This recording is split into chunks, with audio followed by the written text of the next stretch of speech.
Hello everyone, welcome to Maths with Mr. JN.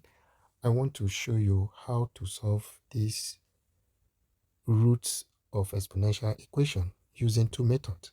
First, we say solution 2 raised to the power of x square root equals to 8. If we square both sides, we are going to have root 2 raised to the power of x all squared equals to 8 squared. Squared, we cancel square roots, left with 2 raised to the power of x equals to, we can express 8 in base 2, which will give us 2 raised to the power of 3, all squared.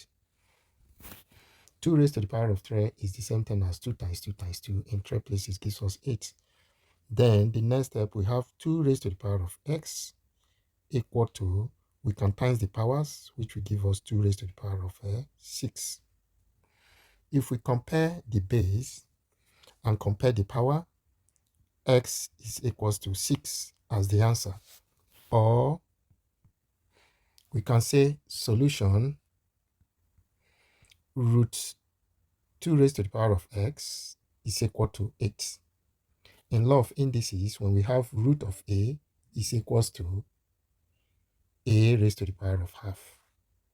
That is to say, we can change this to be 2 raised to the power of x, all raised to the power of 1 over 2, equals to 8. When we multiply the powers, we are going to have 2 raised to the power of x all over 2 equals to 8. Now, to remove the 2, we have to times the left-hand side with the reciprocal, which is 2 raised to the power of x all over 2 all squared equals to 8 squared. Then this 2 over 1 can cancel 2 over 1, left with 2 raised to the power of x equals to 8 raised to the power of 2. We can express 8 in base 2, which is 2 raised to the power of 3, all raised to the power of 2.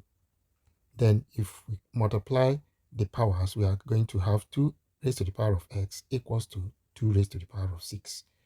When we compare the base and power, the base we cancel base, left with the power, which implies x is equals to 6. This is the two method to approach this type of question. The one you prefer, just leave it in the comment section. Thank you.